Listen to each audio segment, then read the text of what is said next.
Hello everyone and welcome to yet another review for this week. We have today something that is really familiar to some of you because the game that we are reviewing today was released long time ago in 2016 as early access on Steam. It's really had a lot of good updates, some bad updates, and finally it was released on the Nintendo Switch. But today's review going to be actually on PC because this is where we think the game shines the most. We're talking about Astroneer, and before we dive deep into the world of the Astroneer, why it is good and what's cool about it, I would like to ask you to press the notification bell on our channel, which is leading to meaning that you're probably subscribed to us already. Drop in the comments which next game you would like us to review, like this video, and I'll see you, well, in the review. So, today's guest is Astroneer, which is a sandbox adventure game that was released back in 2016. Like I said, it had a lot of ups and downs, and finally, now it is its best where it could be. Astroneer is actually a third-person space adventure, mixing survival, creation through the sandbox type of game. It is where you see your little astroneer crash land the planet, leaving it up for you to work how to survive, how to create new items and tech, and how to escape the planet to land somewhere else you would think go all around. The game's story is set during 25th century intergalactic age of discovery, where astroneers explore the frontiers of outer space, risking their lives, harsh environments, and risk rare discoveries, and unlock the mysteries of the universe. The Earth-like planet you dropped on is Silva, one of the 7 planets in the fictional solar system.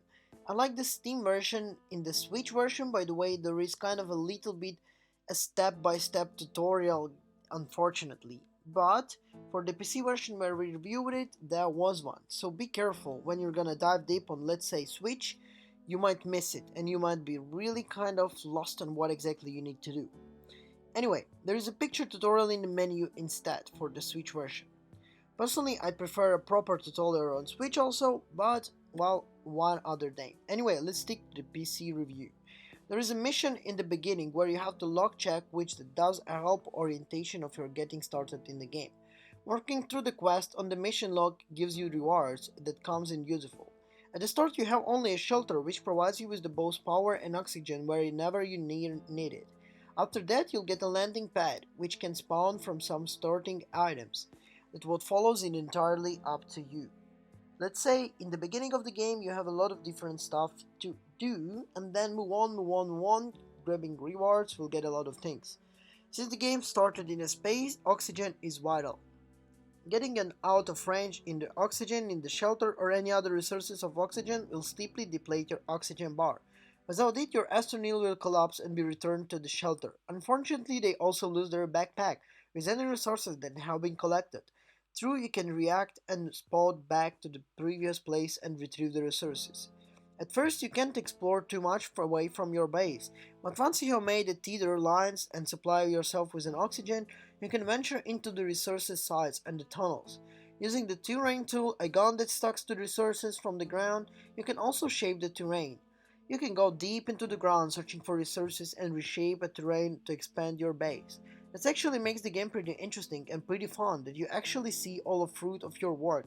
It's actually pretty funny and pretty amazing. But the downfall, well, it's basically really difficult to get to the part where you will do it all. I wouldn't be really lying when starting the game. In the first hours the game was pretty big horror for me. It didn't look like how it worked, but not used to it after an hour around for the two and then.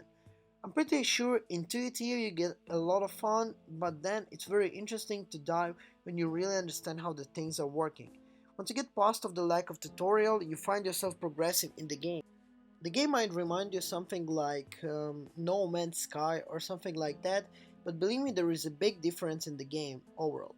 If you like crafting games, you will love this kind of relaxing gameplay you can get in Astroneer, where you can actually explore a lot kind of things, you can craft a lot of kind of things, and then the building part is really very cool. Graphically, the game is also really very attractive, and you will really enjoy it. So, to be honest, after 2016 the game really developed a lot, and right now, the way how it looks is really very cool. I think you would really enjoy it a lot and will be inspired and actually, I would say, you would really spend a lot of time in the game if you would be hooked in a really, let's say, first hour of the game. So sum it up, I would give Astroneer something around 7 or 8 because of how cool overall the game is. You could spend a lot of time in it and it will still not be boring for you. Thank you for watching this video and I'll see you in the next review. Ciao guys.